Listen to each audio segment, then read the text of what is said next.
Mateo capítulo 5, los primeros 12 versículos.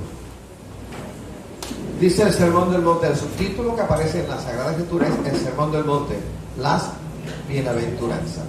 Leamos pues este pasaje de la Sagrada Escritura en el nombre del Padre, del Hijo y del Espíritu Santo.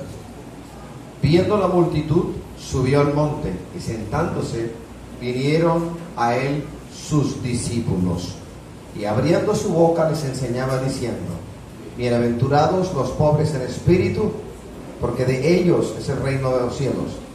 Bienaventurados los que lloran, porque ellos recibirán consolación. Bienaventurados los mansos, porque ellos recibirán la tierra por heredad. Bienaventurados los que tienen hambre y sed de justicia, porque ellos serán saciados. Bienaventurados los misericordiosos, porque ellos alcanzarán misericordia. Bienaventurados los de limpio corazón, porque ellos verán a Dios. Bienaventurados los pacificadores, porque ellos serán llamados hijos de Dios. Bienaventurados los que padecen persecución por causa de la justicia, porque de ellos es el reino de los cielos. Bienaventurados sois cuando por mi causa os vituperen y os persigan, y digan toda clase de mal contra vosotros, mintiendo. Gozaos y alegraos, porque vuestro galardón es grande en los cielos, porque así persiguieron a los profetas que fueron antes de vosotros. Padre, te damos gracias por la Sagrada Escritura, por el mensaje de paz y de bendición que tú nos traes a través de la Sagrada Escritura, a través del libro sagrado. Ruego que esta palabra caiga en el buen terreno y dé fruto al 30, al 60 y al 100 por uno. Glorifícate en cada vida, glorifícate en cada necesidad, y habla nuestro corazón, habla nuestro oído, para la gloria y alabanza de tu nombre. Y te doy gracias desde ya, porque sé que cuando se predica tu palabra, la palabra que tú mandas a que se predique, ella jamás regresa a ti vacía, sino que produce en los corazones el fruto para el cual tú la has enviado. Gracias te damos, Padre, en el nombre de Jesús. Se pueden sentar, hermanos. La palabra bienaventuranza, en griego bíblico, idioma en el cual originalmente se escribe el Nuevo Testamento, es macarismos. La palabra macarismos tiene un prefijo, mac. Mac en griego bíblico significa grande. Bienaventuranza es sinónimo de felicidad, de gozo. Hemos leído y hay un grupo de bienaventuranzas, y cuando uno lee de manera sencilla pero con mucha atención el texto, la palabra de Jesús con respecto a las bienaventuranzas, echamos de ver que cada bienaventuranza muestra a Cristo como el camino de la nueva felicidad. En su conjunto, las bienaventuranzas son los estatutos del reino de los cielos. En su conjunto, las bienaventuranzas son las leyes impuestas por Dios para los súbditos del reino de los cielos, que somos nosotros, sus hijos. Ahora bien, ¿cuáles son las características del reino? Porque aquí habla de reino. La ocasión era Jesús predicando a la multitud en Jerusalén, primer siglo de nuestra era. Vio sus necesidades y fue llamado a misericordia. Se dio cuenta que eran como ovejas sin pastor. Vio la necesidad en cada uno de ellos, y ante esta necesidad que él contempló, es movido a predicarles, a enseñarles. Cuando yo escucho, cuando leo acerca del reino de los cielos, específicamente las bienaventuranzas, hay tres elementos que necesitamos ver. Primero, ¿quién es el predicador? Jesucristo el Señor. Segundo, ¿quiénes conforman la audiencia? En ese momento, la multitud que seguía a Jesús.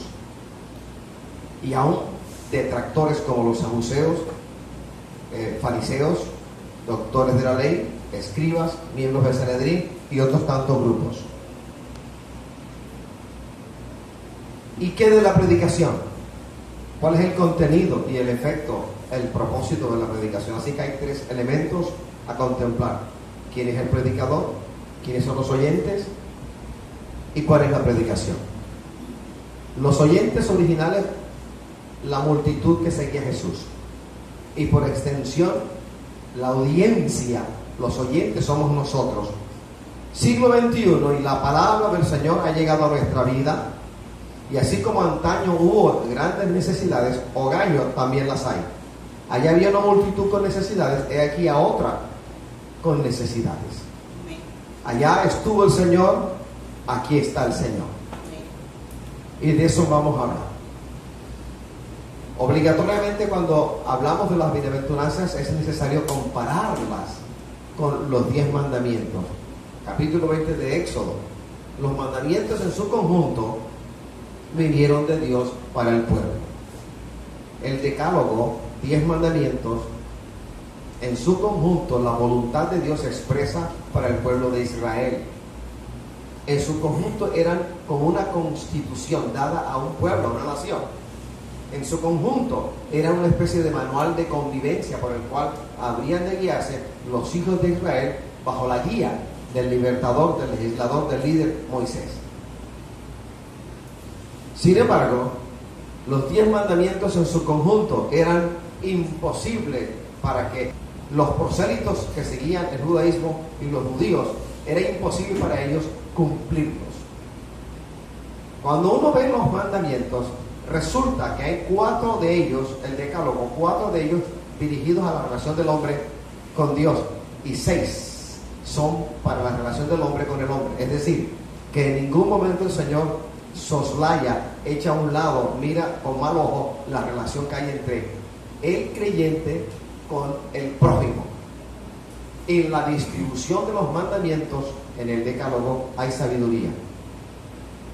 Porque a veces nosotros hacemos énfasis en yo soy hijo de Dios, yo tengo una coinonía, una amistad con el Señor, y me elevo 4 o 5 metros por encima del nivel de la tierra e ignoro mi entorno. Y resulta que la palabra misma de manera gráfica me enseña que hay más atención que prestar al prójimo que a la relación nuestra con Dios. De hecho, la relación nuestra con Dios va dirigida hacia el prójimo. Cuando nuestra relación con Dios está descuidada, ipso facto, nuestra relación con el prójimo está echada a perder.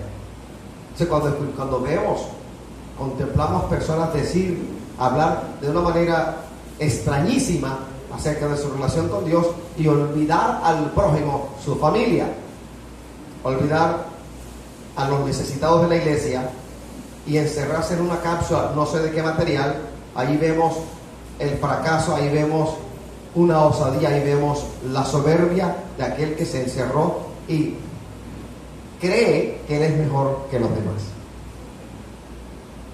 Entonces, en su conjunto los mandamientos fueron para condenación, no para salvación. Si alguien pregunta, entonces, ¿para qué envió los mandamientos del Señor? Una guía a un pueblo que conocía la palabra, pero un pueblo de dura cerviz, de corazón endurecido. ¿Para qué fueron dados los mandamientos en el Antiguo Testamento del pueblo de Israel? Para que ellos, de una manera práctica, no teórica, se dieran cuenta que ellos no podían cumplir todos los mandamientos. Y encima del decálogo, que es la tapa o la primera página o la portada o el prólogo de todo el andamiaje del Antiguo Testamento, en el libro de Éxodo, en el libro de Números y de Levíticos, y también en Deuteronomio, que es repetición de lo mismo, encontramos qué cantidad inmensa de ordenanzas, de leyes, de estatutos, de reglas, dirigidas a todas las áreas de la vida del antiguo israelita.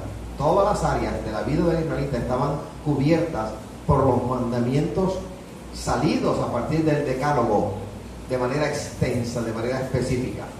Leyes sobre los extranjeros, leyes sobre el matrimonio, leyes sobre los celos, leyes sobre el diezmo, leyes sobre la ofrenda, leyes sobre los matrimonios mixtos, es decir, matrimonios de judíos con no judíos. leyes acerca de la tierra, leyes acerca de la observancia, no observación, observancia del día sábado, leyes sobre qué cantidad de asuntos, ley sobre ley, regla sobre regla, mandamiento sobre mandamiento, ordenanza sobre ordenanza, versículo tras versículo, capítulo tras capítulo, libro sobre libro. ¿Quién podía cumplir todo el andamiaje del Antiguo Testamento? Nadie. O sea, hermano, Moisés la incumplió, Moisés la incumplió. Josué la incumplió, Josué la incumplió. Caleb la incumplió. Ninguno cumplió a cabalidad el mandamiento, porque el mandamiento en sí contenía condenación y producía ira en el ser humano, israelita y prosélito. Entonces, ¿para qué? ¿Con qué propósito el Señor dio los 10 mandamientos y luego las ordenanzas a partir del decálogo? Para que el pueblo se diera cuenta de algo, que en ellos no estaba la capacidad de cumplir lo que el Señor demandaba de ellos. Entonces, ¿la ley que vino de Dios era mala? No, porque todo lo que proviene de Dios para la vida de la nación judía y la vida de la iglesia es de gran bendición. Sencillamente que había un propósito pedagógico. De manera extensiva, Pablo, en el libro de Gálatas, hablando acerca de la ley, la compara, hace un símil, una comparación, y dice que era un ayo. Y la palabra ayo nos retrotrae a la antigüedad, no tanto israelita, sino griega. En esa época, aquel que tenía cierta posición económica, podía contratar a un ayo para que le enseñara a los hijos, porque mamá ocupada en los asuntos de la casa y papá ocupado en otros asuntos. El ayo tomaba al niño, se le entregaba al niño y le enseñaba. No solamente le enseñaba la ley, sino que además les enseñaba a hacer un arte, un oficio, herrería, carpintería, hechura de tiendas de campaña, un arte en esto, un arte en aquello. Dos cosas les enseñaba el ayo. Entonces, si la ley, como dice Pablo, fue un ayo para llevar al hombre, judío o no judío, a los pies de Cristo, entonces la ley, aun cuando bendita es porque vino del Señor, tenía como propósito único que el hombre, quien quiera que fuera, se diera cuenta de algo. No puedo cumplir el mandamiento en su conjunto. Me es imposible. En mí no está la facultad para hacerlo. He ahí el verdadero propósito del mandamiento de Dios dado al pueblo de Israel. Porque la idea del Señor era, al darse cuenta que aun cuando se esforzasen mucho para cumplir los mandamientos, no podían hacerlo, pues se detuvieran, reflexionaran, hicieron un alto en el camino y buscaran la misericordia del Señor. Moisés no fue salvo sino por fe. Habacuc 2:4 dice: mas el hombre por la fe vivirá. El único método que Dios tiene para que el hombre sea salvo, Él no lo ha cambiado. Han cambiado las dispensaciones, las reglas de cada dispensación, el sacerdocio de cada dispensación, pero en esencia la ley moral de Dios no ha cambiado. Su método de reconciliarse con el pecador es el mismo. El hombre es salvo por fe. ¿Y fe en quién? En el Salvador. Para los judíos, el que habría de venir, el Goel. Para nosotros, el que vino y resucitó y ha de venir por segunda vez en el rapto de la iglesia. Alabados al Señor. Así que podemos decir que los 10 mandamientos en su conjunto fueron para condenación. Y cuando yo comparo los 10 mandamientos con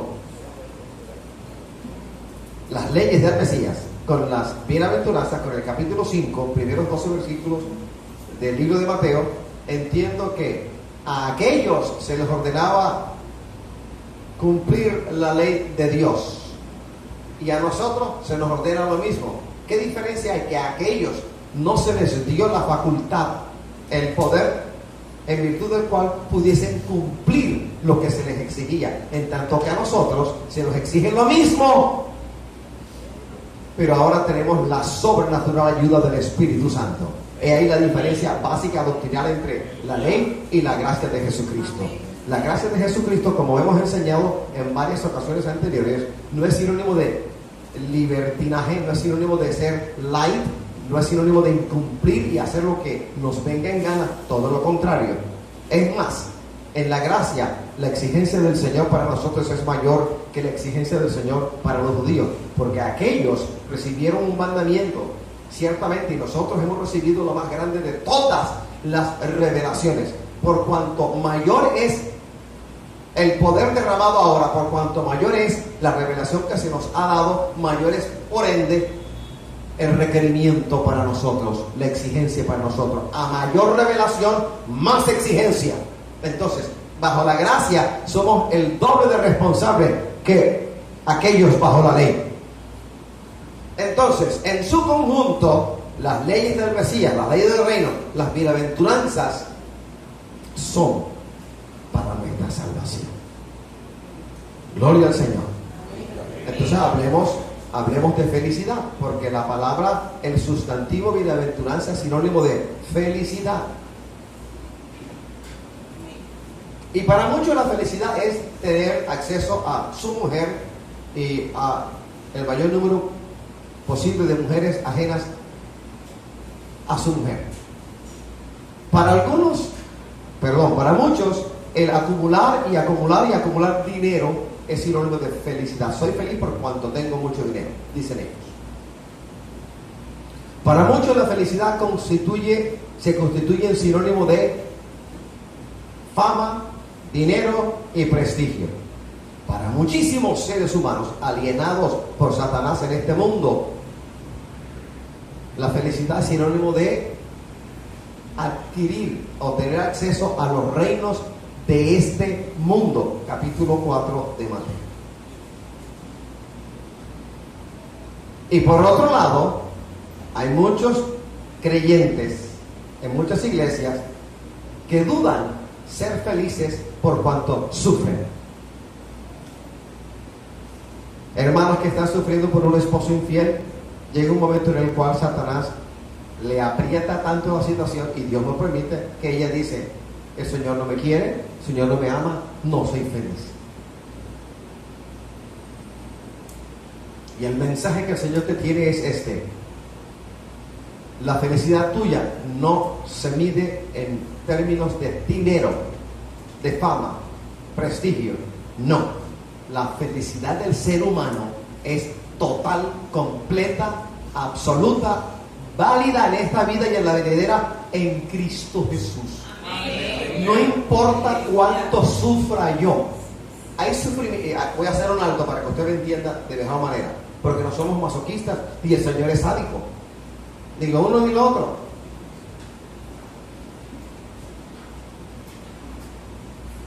Hay situaciones que Dios va a permitir en tu vida porque es necesario que seas enseñado. El sufrimiento que Dios permite en tu vida tiene como propósito varias cosas. Es multipropósito. Uno, probar tu fe. Porque qué fácil decir que tú tienes fe en el Señor y que el Señor es muy bueno y para siempre es su misericordia cuando tú no tienes ningún problema. A veces dicen lo mismo cuando los problemas te tengan a ti. Otro propósito, disciplinarte. Otro propósito, tratar con tu naturaleza heredada de papi y mami, salvaje, montañés, desértica.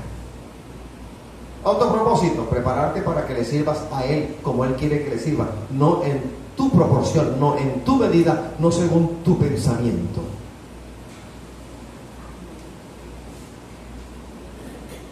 Jesús lo dijo en su evangelio: en el mundo tendréis aflicción, tened fe, yo he vencido el mundo. Capítulo 17 del libro del Evangelio según San Juan. La oración de Cristo no fue: Padre, sácalos del mundo, Padre, mételos en una cúpula de cualquier material para que el mundo no los toque. Esa no fue la oración de Jesús. La oración de Jesús: Padre, te ruego que los libres del mal, no que los saques del mundo. Por lo tanto, hay que trabajar, hay que estudiar, hay que esforzarse en lo uno y en lo otro. Porque a fuerza de andar con los que no son cristianos, yo no me contamino. Hijitos, vosotros sois de Dios y los habéis vencido, porque mayor es el que está en vosotros que el que está en el mundo. Cuando yo saludo al impío pecador que trabaja conmigo, yo no me contamino, porque sé que lo que está en mí mayor es que lo que está en él. Al contrario, soy necesario en las manos del Señor para esa vida, porque con esa vida, a través de mí, el Señor está cumpliendo unos términos, está tratando con él. Aun cuando nunca te hable de evangelio y te pregunte, ¿tú eres cristiano evangélico? ¿A dónde vas? ¿A dónde asistes? Aunque esas preguntas no vengan de él o de ella para ti, créeme que esa persona está siendo impactada a través de ti. Lo creas o no lo creas, independientemente de creerlo o no creerlo, el Señor sí lo hace. Amén. Entonces, ¿soy feliz? Sí, soy feliz. Hermano, pero usted tiene problemas, es atacado. Mucha gente no le gusta de usted, hablan mal de usted mintiendo. Hay una campaña de descrédito contra usted. Amén, amén, amén, amén. Porque los santos profetas que fueron antes que nosotros también fueron perseguidos por la causa del Señor Jesucristo. Amén. Entonces, el mal nos puede llegar por nosotros, por culpa nuestra. Si yo actúo mal, ¿qué cree usted que voy a recoger? Siembro limones agrios, voy a recoger limones agrios, no voy a recoger naranjas dulcísimas, no.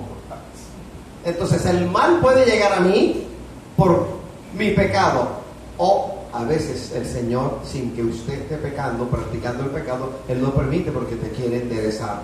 Tu vida va como tú crees que debe ir y no es así. Aquí el que sabe es el Señor, el ignorante somos nosotros. Los que necesitamos urgentemente instrucción, guía de parte de Dios somos nosotros. Nosotros a Él no le enseñamos, Él nos enseña a nosotros. Amén o amén. Amén.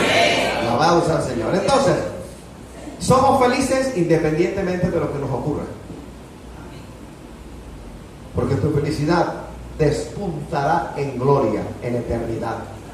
Lo que te pase en esta vida, allí es el área álgida, difícil, con una herida medio abierta, sobre la cual cae pimienta, sal y limón, que te molesta a ti y molesta a muchos cristianos.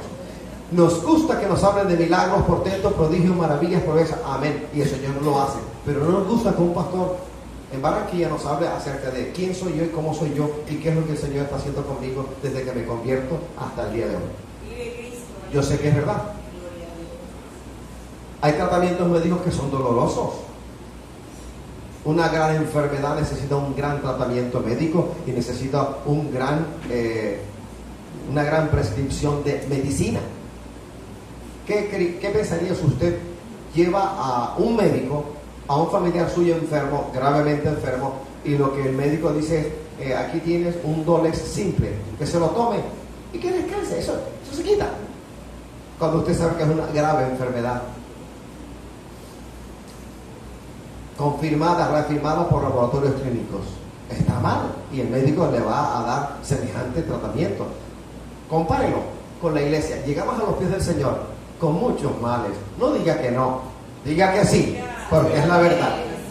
Llegaste roto, una vasija que anduvo por los caminos que el mundo le mostró y no se rompió definitivamente, porque la mano de Dios la extendió hacia ti y hacia mí. Llegamos rotos, llegamos vacíos. Y el Señor poco a poco va tratando con nosotros. En algunos el procedimiento va rapidito, porque rapidito son obedientes. En otros se demoraban porque rapidito son desobedientes.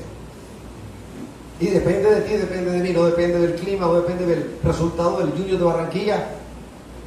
No depende de eso, depende de ti, depende de mí. No depende de nada exterior, no depende de las circunstancias. Y lo que te quiero decir es que las bienaventuranzas te hacen feliz, me hacen feliz. Mi felicidad se llama Jesucristo el Señor. Amén. Sin importar lo que me ocurra, porque aquel que permite que me ocurra lo uno y lo otro para enseñarme, para que amorosamente dependa de Él, para prepararme para la obra que Él ha puesto delante de mí, Él está conmigo. Él me ha prometido, me ha dicho: muchas son las aflicciones del justo, pero de todas ellas le libra Jehová. Clama a mí, yo te responderé y te enseñaré cosas grandes y ocultas. Eso promete Él. Aunque ande en valle de sombra de muerte, no temeré mal alguno, porque tú estarás conmigo. Tu vara y tu callado me infundirán aliento. Aderezas mesa delante de mí, en presencia de mis angustiadores.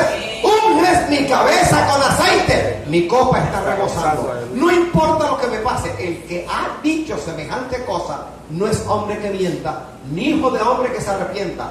Lo dijo, no lo hará. Alabado sea el Señor.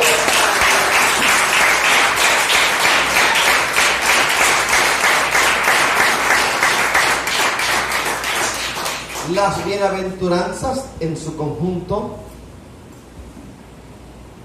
tienen como propósito formar el carácter del creyente. No depende de las circunstancias, mi hermano, depende de ti. Depende de ti. Depende de ti. El viernes, el Señor me dio la oportunidad de estar aquí en la iglesia, no tenía trabajo esa noche, predicamos acerca de lo que es el corazón. Y hoy repito algo que el Señor me puso a decir ese viernes, el viernes inmediatamente anterior. Alabado sea el Señor. El objetivo de las bienaventuranzas es apuntar a lo que tú y yo llamamos corazón, todo lo que hay allí. Todo lo que allí hay. Apunta al corazón.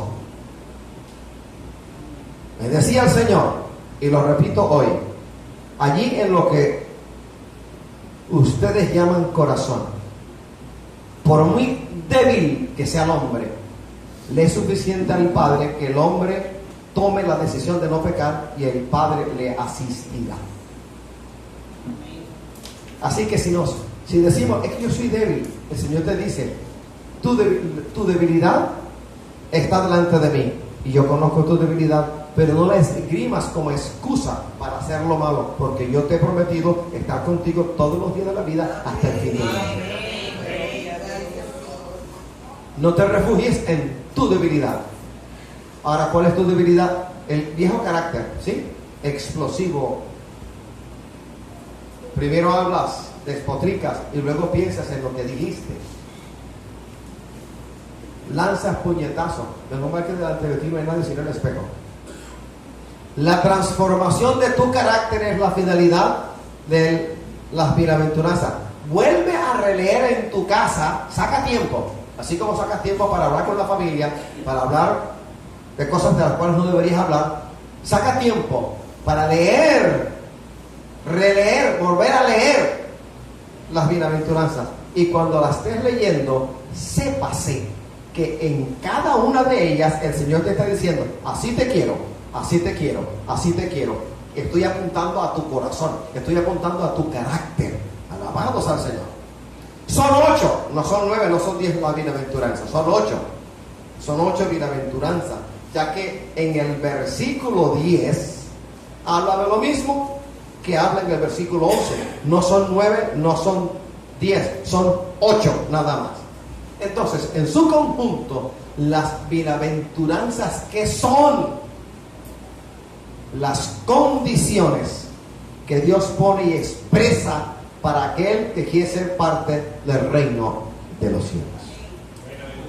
Es decir, leer las bienaventuranzas, tenerla en mente, tenerla en las tablas del corazón, es como estar frente a un espejo de cuerpo entero gigantesco. Allí todo se va reflejando. Pacificadores, soy pacificador, o enciendo, o cuando hay problemas en la iglesia, me parcializo a un hermano y me parcializo al otro hermano. Soy pacificador. Soy manso. No me gusta pelear con todo el mundo. Soy manso. Soy humilde. Soy de limpio corazón. Un autorretrato eficiente, eficaz, en su conjunto. Alabados al Señor. A su nombre. ¿Será que nosotros podemos alabar al Padre Eterno en esta hora?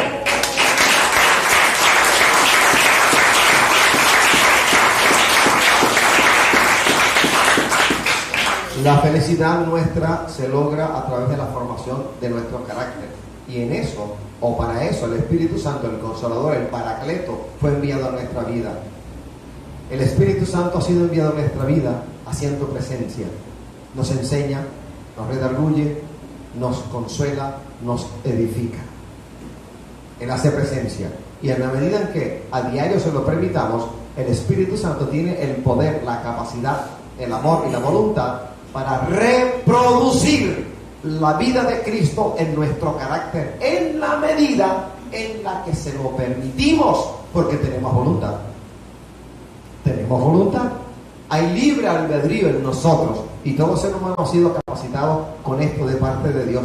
Por lo tanto, no hay excusa, mi hermano. De ver a quién eres tú y cómo eres tú. ¿Quién eres tú? Y cómo realmente eres tú. ¿Cómo es tu carácter? ¿Tienes tendencia a la tristeza, a la ira, a la melancolía, a sentirte mejor y superior a los demás o inferior a los demás? ¿Cómo te sientes tú? ¿Cuál es tu carácter? ¿Quién eres tú realmente ante el Señor y en el Señor? Porque hay alguien que te conoce muy bien y es el Señor. Ni siquiera tu esposo te conoce como tú eres. Quien te conoce de veras es el Señor. Y no hay cosa creada que no se manifieste en su presencia. Antes bien, todas las cosas, todas las cosas están abiertas y desnudas a los ojos de aquel a quien tenemos que dar cuenta. Los ojos de fuego de Jehová recorren la faz de la tierra. Él sabe todo. Él creó al hombre, creó la anatomía y la fisiología del ser humano. Él conoce el corazón. Él escudriña nuestra mente y conoce el corazón. 17:9 de Jeremías, que dice: porque engañoso es el corazón y perverso, ¿quién lo conocerá? El acto de amor gratuito por el cual el Señor Jesucristo se despojó de su gloria celestial anterior es la guía, es el ejemplo para nosotros. Necesito que un lector rápido me lea Filipenses capítulo 2 versículos de Filipenses 2, el 6 y el 7. Filipenses 2 versículos 6 y 7. El cual, siendo en forma de Dios, no estimó el ser igual a Dios como cosa que aferrarse, sino que se despojó a sí mismo, tomando forma de siervo, hecho semejante a los hombres. El que habitó como Dios, Él nunca dejó de ser Dios en su periplo de ministerio terrenal. Nunca dejó de ser Dios, siempre fue, ha sido y será Dios, nuestro amado Señor, nuestro Goel, nuestro pariente redentor. La demostración máxima del amor de Dios fue Cristo haciéndose nuestro pariente, porque se hizo hombre, porque era necesario que como hombre, no como Dios, redimiese la raza humana. He ahí que el mandamiento dado por el mismo Señor a Israel fue que el único que podía redimir una tierra perdida, un pariente en líos, incluso hacer venganza, tenía que ser un pariente redentor. El término en hebreo bíblico es Goel, y él, cumpliendo la ley que él le ordenó a los israelitas, tenía que cumplirla. Él la cumplió y para eso se hizo hombre, y en calidad de hombre, que nunca dejó de ser Dios, se despojó. La decisión del Señor fue gigantesca. El paso que él dio fue gigantesco: dejar su trono de gloria para venir a esta tierra a favor de nosotros. ¿Qué precio tan elevado pagó? Un acto de amor. Se despojó de su gloria celestial y vino y habitó en medio de nosotros. Vamos a 1 de Corintios capítulo 3. 1 de Corintios capítulo 3, versículos 21, 22, 23.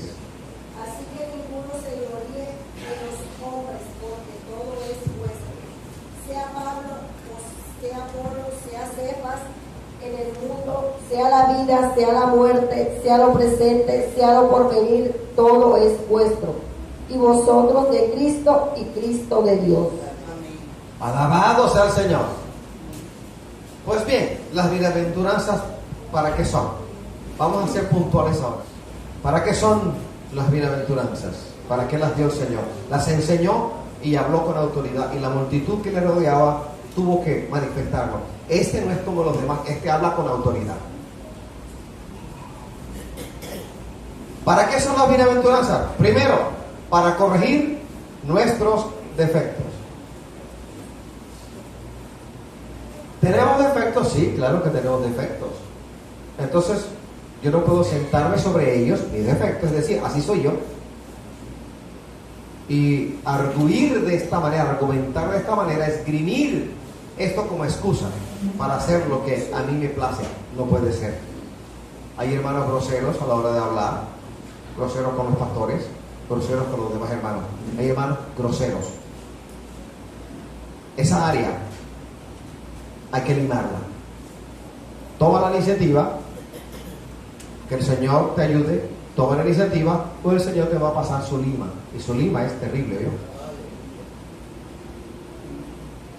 Hermano, ¿de qué está hablando usted? Que así como tú eres grosero y grosera con los demás, es posible que el Señor permita que más de 4 groseros en Barranquilla, que hay campeones, te salgan a buscarte la pelea, a amenazarte, a golpearte y te digan toda suerte de insultos, como tú lo sueles hacer también. ¿Tenemos defectos? Claro que tenemos defectos. En la casa, en la iglesia, en el trabajo. La madurez o varón perfecto, como aparece en el Nuevo Testamento, el llamamiento a ser varón perfecto, a estar a la estatura de Cristo Jesús, Señor nuestro, es no volver a repetir los viejos, grasos errores de antaño, porque si yo no corrijo, entonces significa de que en mí hay un escape, en mí hay una falla protuberante de tipo geológica, porque viendo mi defecto no me doy cuenta de él, sino que miro la paja en el ojo ajeno y no veo la viga de cativo o de cedro en mi propio ojo. Si antes era grosero, ¿qué debo hacer ahora, hermano? Ser amable. ¿Te imaginas al Señor siendo grosero contigo? Señor, me estoy muriendo, no tengo EPS, me desafiliaron, no tengo familiares, socórreme. Y el Señor dice, oye, busca tu propia solución. Eso es una grosería. ¿Te imaginas al Señor Jesucristo? Hermanas, ¿se imaginan a Cristo a quien tú acudes por auxilio siendo grosero contigo? Hermanos, ¿te imaginas al Cristo a quien tú invocas siendo grosero contigo? Pues tú sí lo eres con el Señor. Cuando hablas mal, cuando despotricas, cuando hablas no de conformidad con la Sagrada Escritura, cuando tú haces cosas que desagradan al Señor, cuando tú dices y haces cosas que no vienen sino del enemigo y de tu propio carácter, allí tú eres grosero con el Señor. Hay otras groserías que no dejan de ser tales, aunque son sutiles, son literarias. Señor, he observado con lujo de detalles que tú bendices a más de 4 que yo creo que no te buscan, y este siervo tuyo que te ha buscado sol tras sol, luna tras luna, no recibe bendición. Eso es insultar al Señor, decirle, eres incapaz de escucharme, tú no puedes ver mi necesidad y no te mueves a misericordia y no tienes ningún poder para ayudarme. Eso es insultar al que nos tomó por hijos. Eso es intratar al Espíritu Santo que nos ha santificado. Eso es pisotear la sangre del Cordero que nos ha lavado, que nos ha hecho libres. Razón tuvo el Señor para hablar de las bienaventuranzas, y razón tengo yo para que el Señor me haya puesto en mi corazón a hablar de bienaventuranzas en esta mañana. Entonces, ¿tenemos o no tenemos defectos? La respuesta de la iglesia es no me gusta, no estoy conforme, no estoy satisfecho con tu respuesta anémica, pálida, subdesarrollada. Todo el que tenga defectos diga amén. Amén.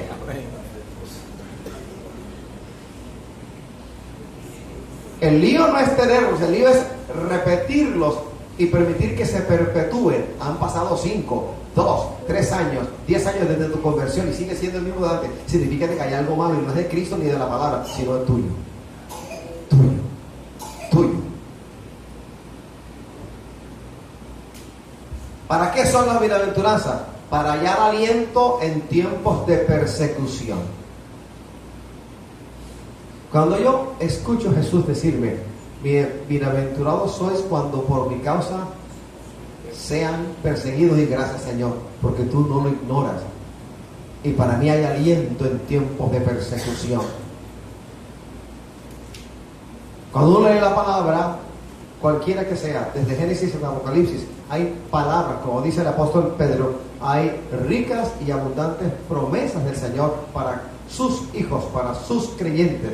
No las logramos, no las descubrimos porque no leemos la Biblia, sino que buscamos otras cosas. Pero en la Biblia hay, te sugiero que leas la Biblia. Empieza por los Salmos, lee Mateo, aún lee Apocalipsis y encontrarás palabra de aliento para ti en tiempos de persecución y de tribulación. Ahora bien, la reflexión siguiente es: ¿creemos o no creemos en la eficacia y eficiencia de la Sagrada Escritura? Porque si no creemos en la Sagrada Escritura, estamos condenados ya.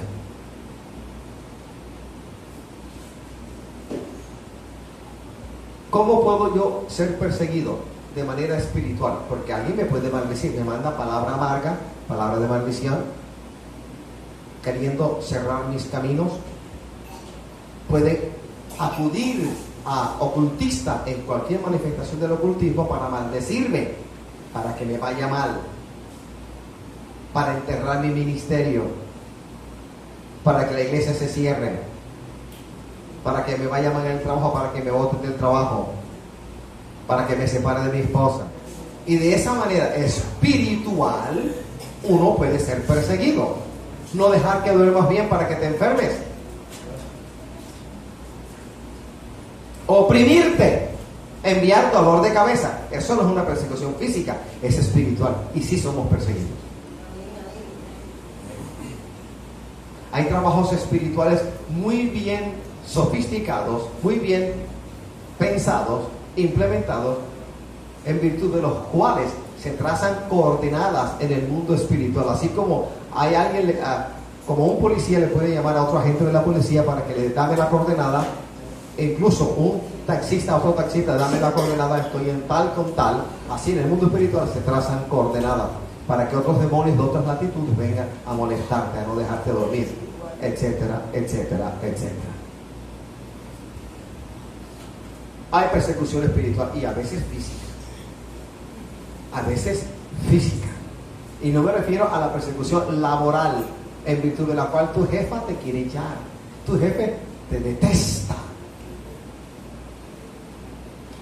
Y va a procurar hacer todo lo que está en su poder como jefe para echarte, sin tener que pagarte indemnización. Cuando yo leo la Biblia, las bienaventuranzas me hablan acerca del resto de la palabra. Y cuando yo leo y atesoro la palabra, esas promesas ricas y abundantes, al decir de Pedro, son también para mí, creyente en el Señor. ¿Para qué son las bienaventuranzas? Para hallar aliento en medio de una duda prueba. ¿Quiénes tienen pruebas aquí? Amén. No voy a preguntar cuántas. ¿Se da cuenta que yo hice así? Dios te fortalece en medio de la prueba. Baja la mano. No estás solo, no estás en abandono, estás bien acompañado. Señor, ábrele, que el Señor abra tus sentidos espirituales y puedas tener conversaciones con ángeles, puedas verlos, y puedes escucharlos. Que no estás solo. No estás solo. Nunca has estado solo, ni aún en los días en los cuales no eras cristiano evangélico, ni aún en esos días anduviste solo, sino que el Señor puso a alguien a tu alrededor para guardar tu entrada y tu salir, para librarte de peligros de muerte, de accidente, del hurto, del robo, de la escopolamina, del atraco, del apuñalamiento, del accidente, del volcamiento, del atropellamiento. El Señor siempre ha puesto su mano en tu vida y alrededor de ti. Siéntete bien amado. Siéntete amado por el Señor. Él nunca te ha dejado de amar. Te amó cuando no eras cristiano evangélico y te va a dejar de amar ahora que eres templo del Espíritu Santo. No puede ser. Alabado el Señor.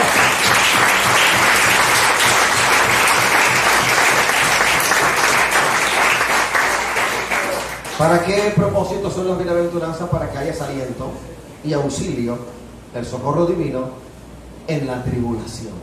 Esas cosas que el Señor permite que ocurran en tu entorno familiar, en tu entorno laboral, que te quitan la paz, que no te dejan dormir bien. Tribulaciones que te hacen pensar que te van a botar al día siguiente. Tribulaciones que te hacen pensar que para ti no hay escapatoria, para ti no hay escape, que para ti no hay nada bueno. En fin, ¿qué es lo que no nos ha acontecido para que hoy podamos aprender que en todo eso que llamamos negativo, lo que llamamos negativo, en todas esas cosas, el Señor, cuando uno hace su voluntad y le sigue en santidad, Él está metido? Porque hay cosas que a sus santos el Señor les va a permitir, aunque sus santos no practiquen el pecado. Aún sin practicar el pecado, muchas cosas negativas te van a pasar. Orando, ayudando, evangelizando, te van a pasar cosas nada agradables y Dios lo permite. Ahora, ¿qué tal si practicas el pecado? ¡A su nombre! ¡Gloria!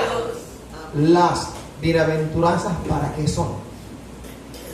Primero, para tener responsabilidad con nosotros mismos. Y segundo, para tener responsabilidad con el prójimo. Las bienaventuranzas me enseñan que yo tengo autoridad que me ha dado Jesús, que me ha dado por la palabra. Vamos a 2 Corintios 8:9, por favor. Porque ya conocéis la gracia de nuestro Señor Jesucristo, que por amor a vosotros se hizo pobre, siendo rico, para que vosotros con su pobreza fueseis enriquecidos. Ahora parece un juego de palabras, pero va más allá de un simple juego de palabras. Vamos a Mateo 7:24. Mateo capítulo 7, versículo 24. Cualquiera pues que me oye estas palabras y las hace, le compararé a un hombre prudente que edificó su casa sobre la roca. Vamos a Mateo 8. Mateo, Evangelio según San Mateo, capítulo 8, del versículo 18 al 20. Viéndose Jesús rodeado de mucha gente, mandó pasar al otro lado, y vino un escriba y le dijo: Maestro, te seguiré a donde quiera que vayas. Jesús le dijo: las zorras tienen guaridas y las aves del cielo nidos, mas el Hijo del Hombre no tiene dónde recostar su cabeza. Otro de sus discípulos le dijo: Señor, permíteme que vaya primero y entierre a mi Padre. Jesús le dijo: sígueme, deja que los muertos entierren a sus muertos. Estamos hablando del que creó el universo, de nuestro amado Señor. Por la palabra de fe creó lo que no existía. La creación del universo son la obra del amor, del poder de Dios para con nosotros. El que creó el universo y la totalidad de todas las cosas que tú conoces y que yo conozco y que en su mayoría no conocemos, el que hizo todo el universo, cosas que la NASA ha visto y que nunca verá, todo eso y más lo hizo el Señor. Y el que hizo el universo tiene el poder, el amor y la voluntad para bendecirte en el día de hoy. Amén. Para que endereces los caminos. Amén. Pero por encima de todo, para que creas, porque el pecado número uno del hombre es no creer. Cuando uno no cree y desobedece por ende, uno anula, inhabilita la diestra de Jehová. ¿Por qué no te mueves a favor de mí? No te sorprendes que el Señor te diga: ¿acaso tú crees en mí? ¿Has creído en mi palabra? ¿Has obedecido? Porque cuando uno no cree, uno no agrada a Dios. Capítulo 11, versículo 6 de Hebreos, que dice: pero sin fe es imposible agradar a Dios. Pero usted sigue sin fe, desagradando al Señor. Hay que creer y hay que hacer caso. Creer y obedecer. Amén, hermanos. Amén. Nos vamos a la recta final del mensaje de las bienaventuranzas. Bastante corto para aquellos que están mirando el reloj. Vamos a buscar Romanos 8:14. Elisa, Romanos 8:14.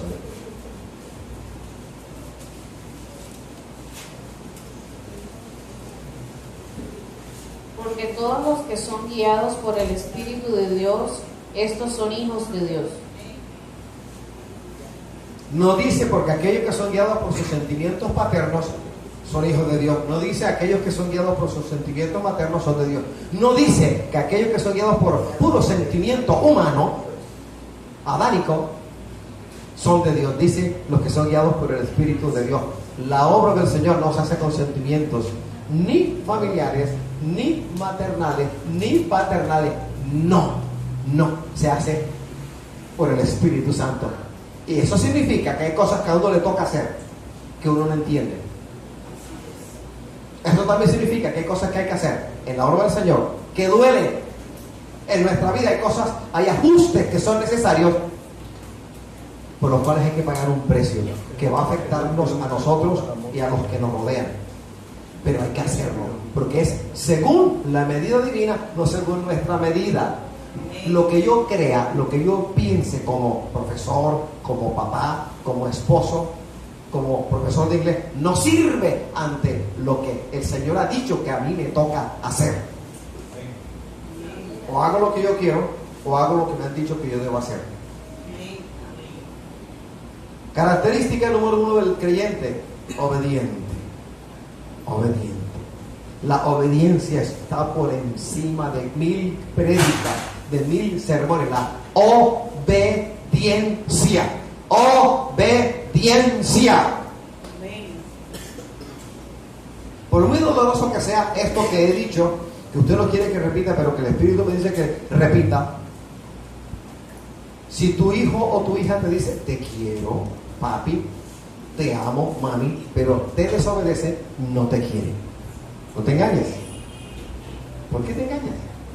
Te quiero. Si algo te llega a pasar, a mí también me pasa. Pero te desobedece, no te ama. Porque la obediencia es la prueba fundamental del amor nuestro por el Señor Jesucristo y del amor de los hijos por los padres. No te engañes. Dios no puede ser burlado. Pues todo lo que el hombre sembrase, eso también segará. Gálatas 6:7. Pero primero empieza diciendo algo terrible: no os engañéis. No os engañéis. No os engañéis. Dios no puede ser burlado, pues todo lo que el hombre sembrase, eso también segará. Alabado el Señor. Pues bien, vamos con Romanos 8:14. Mandé a la hermana a leer estos versículos leídos anteriormente, porque ahí hay un énfasis. El Señor dejó su trono de gloria, se despojó de sí mismo, no compró casa, no compró finca, no compró terreno. Vino con un propósito: predicar y predicar y predicar. ¿Cómo empezó predicando el Señor Jesucristo? Tal cual empezó predicando el Bautista: arrepentíos, porque el reino de los cielos se ha acercado. Anduvo con humildad, no con opulencia. Siendo el dueño de todo, se despojó de todo. Siendo rico, se hizo pobre para que nosotros, en su pobreza, fuésemos enriquecidos. ¿Qué significa eso? Que Él nos ha dado ejemplo de humildad, de sencillez, y que en Él seremos prosperados en todas las áreas de la vida. Pero ¿por qué en la iglesia cristiana evangélica en Barranquilla, por no ir a Miami y a otras partes del mundo, cuando uno habla de prosperidad, piensen en dinero? No, señor. Tener salud es prosperidad, porque que sirvan un plato el que quiera que sea delante de mí y yo no tenga salud, no soy próspero. La prosperidad, mi salud, la prosperidad, una familia que me rodee, la prosperidad, una iglesia en la cual no me engañen, no me ataquen. La prosperidad, un Señor que está conmigo, no en contra de mí. La verdadera prosperidad nuestra es la presencia sin igual de la gloria de Jehová. El Espíritu Santo en nuestra vida es la verdadera prosperidad. Amén. Alabamos, Señor.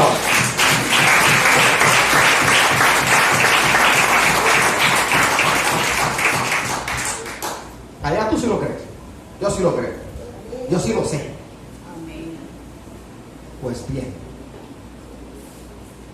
amado, quiero que seas prosperado en todas las cosas, así como prospera tu alma, y que tengas salud. La salutación de Juan para una iglesia en el Asia Menor, primer siglo de nuestra era cristiana. Así que si yo no he visto la ropa de marca, como dice, ropa de marca, ropa hecha por diseñadores, no me mires mal. ¿Por qué tienes que mirarme a los ojos y mirar lo que hay dentro de mí? ¿Por qué tienes que mirar los zapatos míos? Por la cabeza que tengo puesta, por la corbatica esta, hecha de lana, allá en Bogotá. No me juzgues por mi apariencia. Dios acepta al rico y al pobre.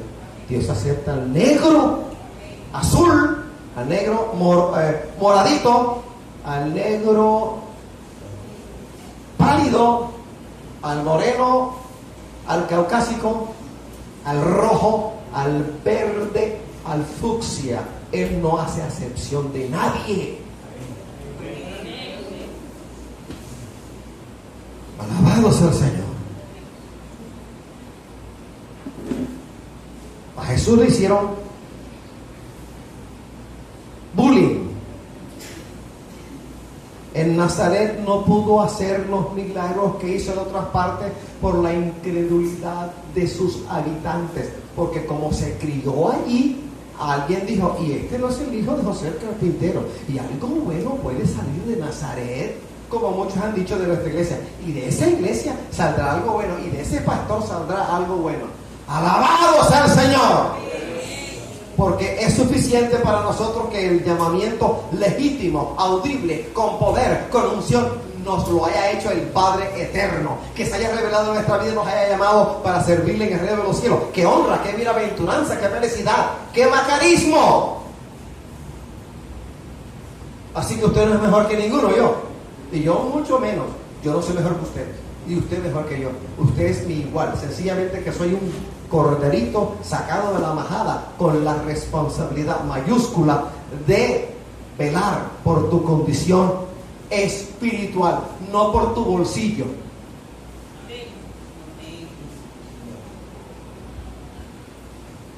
Si tienes más, yo no te voy a tratar mejor. Si tienes menos, no te voy a tratar de mala manera. Igual, eres igual. Me toca mirar a la iglesia como la mira el Señor. Me toca mirar a los hermanos como lo mira el Señor. Me toca mirar a las ovejas como lo mira el Señor. Aquí no predicamos esa inmundicia de las ovejas tienen que parir. Las ovejas tienen que dar lana. ¿Ya sabe a dónde voy? No.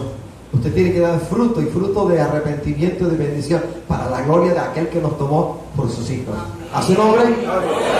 Alabado sea el Señor. Pues bien, el que dejó su trono de gloria y vino a esta tierra siendo el dueño de todo. El libro de Colosenses, capítulo número 1, me enseña que todo lo que hay creado no fue creado sin el Señor. Es decir, todo lo que está creado, el Señor lo hizo. Y Él se despojó de todo lo que tenía para darte un ejemplo a ti y darte otro ejemplo a mí de cómo tenemos que conducirnos. Después del bautismo, ¿qué es necesario? Que el creyente ande según el Espíritu Santo. ¿Para qué? Para cumplir la voluntad del Padre. El Espíritu Santo ha sido enviado para ayudarnos a implementar la voluntad del Padre. El Espíritu Santo, la palabra en griego es paracleto, que significa, la traducción sería más o menos alguien puesto al lado del otro para ayudar, para enseñar, para corregir, para consolar, para edificar. Esa es la labor del Espíritu Santo en nosotros. Entonces, de Jesús yo tengo un ejemplo. El ajuste de Jesús fue gigantesco. El mío, pequeñito comparado con el de él. El paso de Jesús al venir a la tierra fue gigantesco. El mío, pequeñito, minúsculo, microscópico. Y en su periplo de ministerio en la tierra anduvo haciendo el bien. Vamos a dar ejemplos. ¿Le parece? Mira la contradicción de problemas y de líos que tuvo el Señor, pero los padeció. Tuvo sed, siendo el que creó el agua en todos sus estados, tuvo sed. ¿Y qué dice Juan 4:14, hermana, se me fue Melissa. Juan 4:14, ¿qué dice? Necesito un lector, un solo lector que me ayude. Mas el que bebiere del agua que yo le daré no tendrá sed jamás, sino que el agua que yo le daré será en él una fuente de agua que salte para la vida en él. Siendo el creador de todo, el agua en todos sus diferentes estados, tuvo sed. ¿Tú crees que Él no tiene misericordia de ti, que no se acuerda de ti?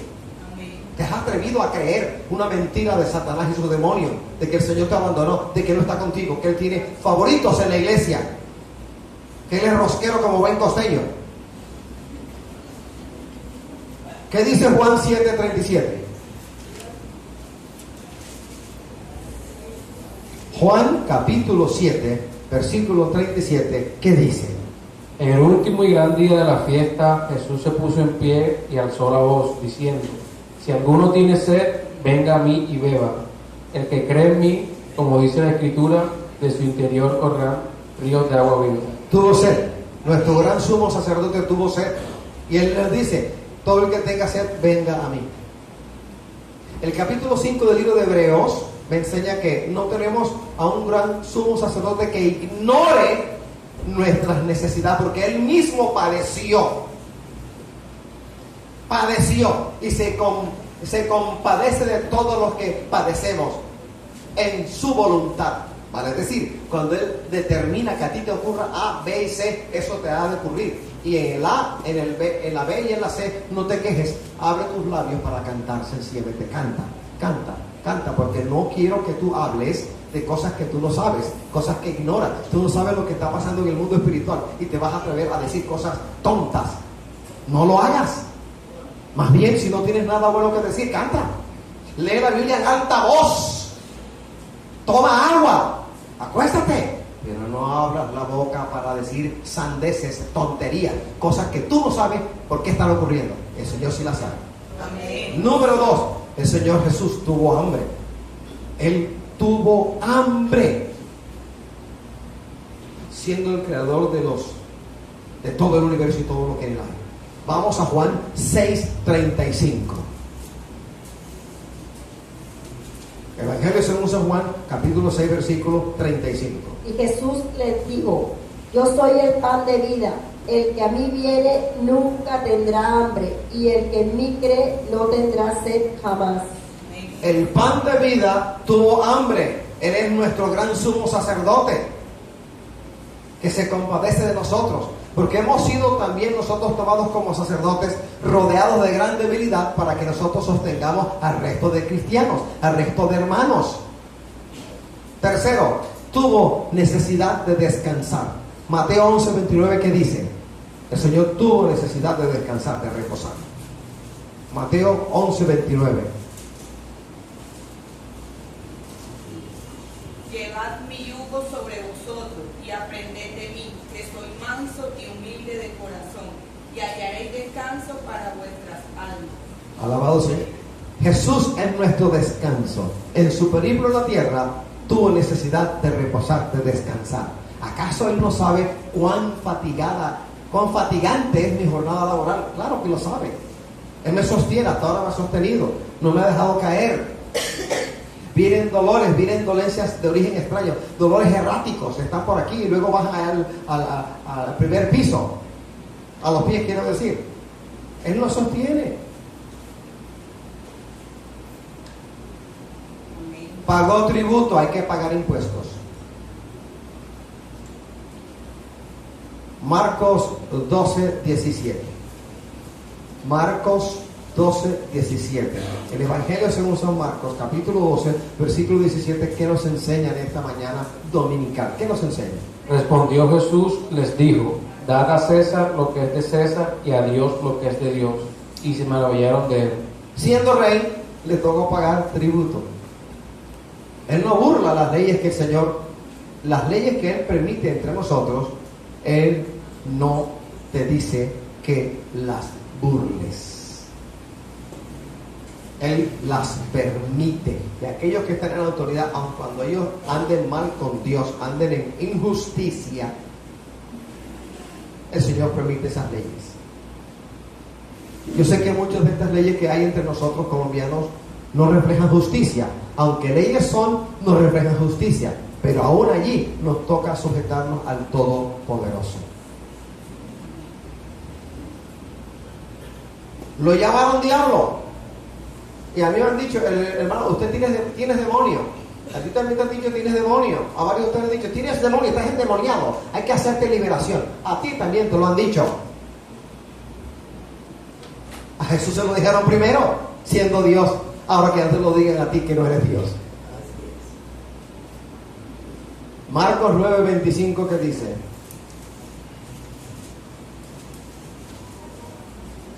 Evangelio según San Marcos, capítulo 9, versículo 25. Cuando Jesús vio que la multitud se agolpeaba, reprendió al espíritu impuro, diciéndole: espíritu mudo y sordo, yo te mando que salgas de él y no entres más en él. Jesús anduvo echando fuera demonios. Cuando lo veía decía: Jesús, ¿por qué has venido antes de tiempo para atormentarnos? Porque reconocían la majestad de la gloria en él. Y le dijeron diablo. Y a ti te dicen: estás endemoniado, tienes demonio, tu iglesia está endemoniada.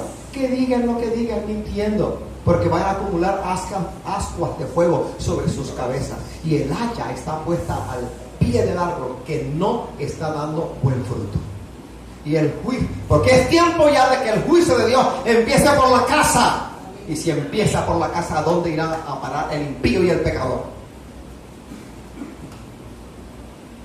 Él pelea nuestras batallas espirituales. Él te revela, Él te enseña, Él te muestra y te ha dado autoridad para que ates, ligues, reprendas y eches fuera toda inmundicia a Satanás mismo si se te presenta. No tú, la autoridad que Dios ha puesto en ti. No tu presencia, sino la gloria del Señor, su presencia en tu vida. Amén. Jesús, siendo Dios, oraba constantemente. Y yo, que no soy Dios, no voy a orar. Hermano, ¿cuánto ora usted? ¿O ya se te olvidó? O cuando vas precipitado para el trabajo: Padre, guarda. Ay, se me olvidó. Señor, guárdame. Tú eres bueno, guárdame.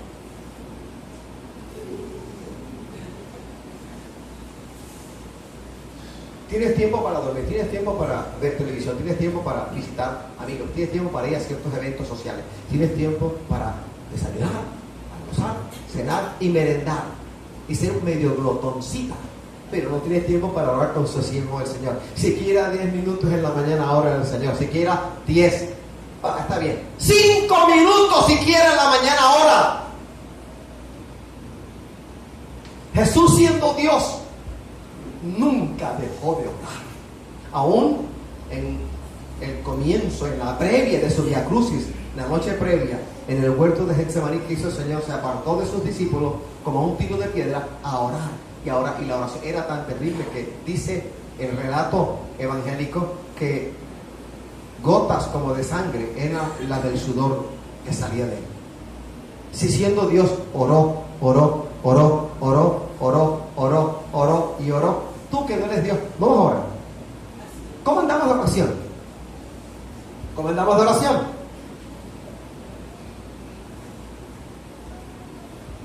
Marcos 1:35, ¿qué dice? Evangelio según San Marcos, capítulo 1, versículo 35. Levantándose muy de mañana, siendo aún muy oscuro, salió y se fue a un lugar desierto, y allí oraba. Siendo Dios oraba, nosotros no siendo Dios no vamos a orar. Él acudía a la oración con su Padre y nosotros no vamos a acudir a la oración con Él. Jesús lloró. Juan 11:35, ¿qué dice? Juan 11:35, ¿qué dice? Jesús lloró. Qué versículo tan extenso. El más extenso de toda la palabra, ¿cierto? Apréndaselo. Juan 11:35. Jesús lloró. Y Él es el que enjuga nuestras lágrimas. Y en su periplo en esta tierra lloró porque fue llamado a compasión, a misericordia. Se estremeció en todo su ser. Ahora, creer que el Señor no tiene compasión de nosotros es perder el tiempo y oler a infierno. Tengo uno que se compadece de mí y llora cuando yo lloro y ríe cuando yo río y se goza cuando yo me gozo. Él está conmigo cual poderoso gigante. Por tanto, los que me persiguen tropezarán. Gloria, gloria, aleluya a nuestro Padre Celestial. ¿Cuándo puede acercarse Satanás a ti? Cuando el Señor lo permita. ¿Cuándo se puede acercar a Satanás a ti? Cuando el pecado que en ti hay, cuando le des rienda suelta al pecado, allí Satanás tendrá derecho legal a poner su mano hedionda, asquerosa, sobre tu vida. Mientras yo no esté practicando el pecado, legalmente hablando, en jurisprudencia divina, no tiene derecho para estar sobre mí ni en contra mía. Jesús fue llevado como cordero al matadero. Siendo nuestro pastor, nuestro gran sumo pastor, fue llevado como cordero al matadero. Vamos a leer el Salmo 23, verso 4. Salmo 23, 4.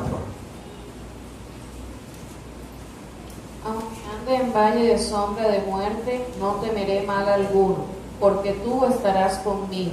Tu vara y tu callado me infundirán aliento. Las bienaventuranzas me confrontan, pero también las bienaventuranzas me guían a procurar despojarme del viejo hombre viciado y procurar que el depósito de voluntad mío se dé para que Jesús, a través de su Espíritu Santo, haga conmigo lo que Él quiera. Es un asunto de entrega. Así como una doncella enamorada va al matrimonio y se entrega a su esposo en su intimidad, así como esa virgen, esa doncella, se entrega a su esposo en legítimo matrimonio, la iglesia debe entregarse en legítima fe y confianza al que nos tomó por hijos. ¿Cómo crees tú que se siente el Señor cuando nosotros no confiamos en Él? Cuando por una fracción de segundos creemos más el lío que tenemos al frente que el Señor que nos puede sacar de semejante lío. ¿Cómo cree usted? Contéstame, ¿cómo crees tú que se siente el Señor cuando tú no confías en Él, sino crees lo que está delante de ti, no al invisible Dios? ¿Cómo crees tú que se siente Jesús, el que murió por ti en la cruz del Calvario? ¿Cómo se siente aquel ser que derramó sangre inocente en una cruz por ti y por mí? ¿Cómo se siente Él? Yo creo que defraudado. Cuando yo le respondo a la altura a la cual el Señor me ha llamado, allí defraudo al Señor, defraudo el Evangelio, defraudo a Cristo. Cuando le doy migajas de mi vida a Él, lo defraudo. Le doy migajas, pero yo demando muchas cosas de Él para mí. Tú dirás, ¿pero quién redime? ¿Nosotros o el Señor? El Señor, pero la comisión ha sido impuesta. Lea una vez más en su casa Efesios capítulo 4. Desde el versículo 7 y entienda, o lea el Salmo 68, versículo 68, 18 Salmo, léalo y entienda que la comisión no fue dada al ángel para que predicara el Evangelio, sino a los hombres. La comisión la tenemos nosotros los hombres y tenemos que predicar la palabra del Señor. En la casa del Señor no hay muchos señores, hay uno solo, Jesucristo. En la casa del Señor sus siervos disfrutan de la coinonía de estar en la casa del Señor. Joven fui envejecido, no he visto justo desamparado, ni a su descendencia que mendigue pan. Amén. Salmo 37, verso 25. El mismo Salmo 37, en el verso 4 dice: deleítate a sí mismo Jehová y te concederá las peticiones de tu corazón. Pero para hacer esto hay que tener fe y confianza y arrojarnos rápidamente en confianza en los brazos del Señor Jesucristo. Él no defrauda a nadie, no te va a defraudar, no te defraudará si pones tu confianza completamente en Él. Él hará, Él hará, Él hará, Él hará maravillas, prodigios, portentos, proezas, maravillas, y moverá y transformará tu vida en una vida mucho más productiva para el reino de los cielos si tú lo permites.